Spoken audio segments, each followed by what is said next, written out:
अस्सलामु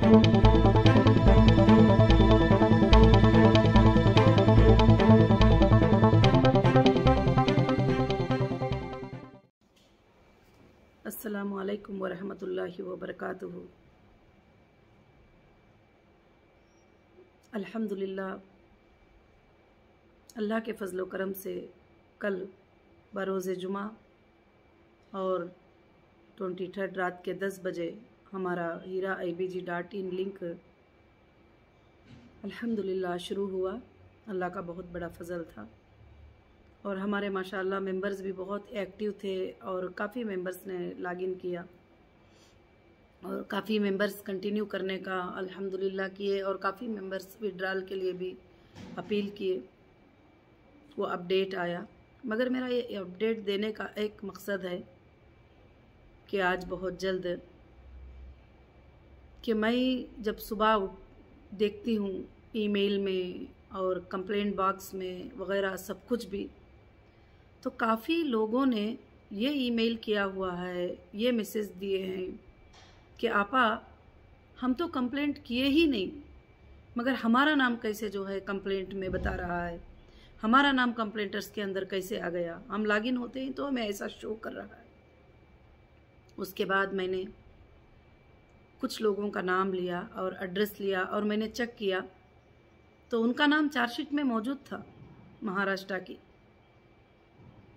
और कुछ लोग हैदराबाद से भी थे तो उनका नाम हैदराबाद की चार्जशीट में मौजूद था। कुछ लोग तिरुपति से थे, उनका नाम भी मौजूद था। उनका सरासर यह कहना है कि हम तो कभी ना CCS हैदराबाद को गए और ना हम मुंबई के EOW में गए थे और ना हम तिरुपति में कंप्लेंट करने के लिए गए थे, मगर कैसे हमारा नाम जो है इसमें याद हो गया है, कैसे चार्जशीट में जो है हमारा नाम याद हो गया। तो मुझे बड़ी हैरानियत हुई और पूरी रात के रमज़ान का भी महीना था तो रात में तो जागते ही हैं, तो पूरी रात जो है ऐसे मैसेजेस मोबाइल्स पे आते रहे, ईमेल्स पे आते रहे वगैरह सब कुछ भी। तो मैं एक बात ये बताना चाहती हूँ कि जो इस तरह के कंप्लेंटर है, हाँ वाकई में मैंने भी चेक किया, कुछ चार्जशीट्स में मेरे घर के लोगों का भी नाम उसमें कॉपी पेस्ट कर दिया गया है कि ये भी जो है कंप्लेंटर है करके। तो मुझे भी बात समझ में नहीं आई और ऑलरेडी पहले से तो वो था मुझे कि ये कॉपी पेस्ट ही किया गया है और इतने कंप्लेंटर तो नहीं है आने के लिए, और ये जो है एक फॉर्मेट को जो है कॉपी पेस्ट करके जो है लगा दिया गया है चार्जशीट में। तो मुझे बड़ी हैरानियत हो रही है ऑफिशियल्स पर, जब एक हिंदुस्तानी नागरिक होने का उनको एक फ़र्ज़ निभाना है, वो कैसे झूठ जो कंप्लेंटर वहाँ तक नहीं गए उनको कैसे याद कर सकते हैं। और दूसरी बात ये रही कि वाकई मैंने जो मेरे हालात गुजरे हैं उसमें मैंने भी देखा था कि जब मुंबई में मुझे पेश किया गया, यहाँ से 3 लाख रुपयों का FIR करके लाके वहाँ पर कोर्ट नंबर 36 में मुझे पेश किया गया जज साहब के सामने। जिस दिन मेरी पेशी हुई थी, आप रोज़नामा भी चेक करेंगे तो आप देखेंगे कि वहाँ पर उस दिन मनीष औले सार ने बताया कि जज साहब मेरे पास 20 रिसिप्ट है, 20 रिसिप्ट में 500 करोड़ का स्कैम जो है नौहिरा शेख ने किया है।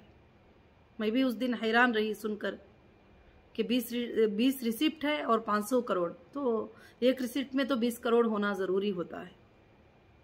तो इस तरह से ऑफिशियल ने बहुत मिसगाइड करने की कोशिश की है।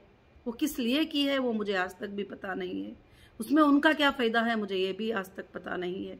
मगर आज ये जो गलत रिकॉर्ड सबमिट करने की वजह से मेरे काफ़ी मेंबर्स को, जो सच्चे मेंबर्स हैं, उनको परेशानी हो रही है। और मैं जो मेंबर्स नॉन कंप्लेंटर है उनका नाम अगर चार्जशीट में ऐड किया गया है तो आपको फ़िक्र करने की ज़रूरत नहीं है, और इंशाअल्लाह जो है आपके लिए एक सपोर्टिंग लीगल टीम जल्दी अरेंज की जाएगी और उसमें आप अपने हाथों से लिख कर देंगे कि आपने कंप्लेंट नहीं किया था।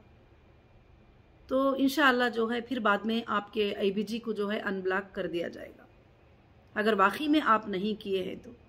अगर आप किए हैं तो ऑफिशियल के पास उसका सबूत होगा, अगर आप नहीं किए हैं तो आप हमारे पास जो है एक लेटर लिखकर जो है सबमिट कर सकते हैं इसमें ज़्यादा से ज़्यादा टेंशन लेने की, परेशानी होने की बात नहीं है। अल्लाह से मैं दुआ करती हूँ कि इंशाल्लाह ये मेरी बात आपको समझ में आ चुकी होंगी।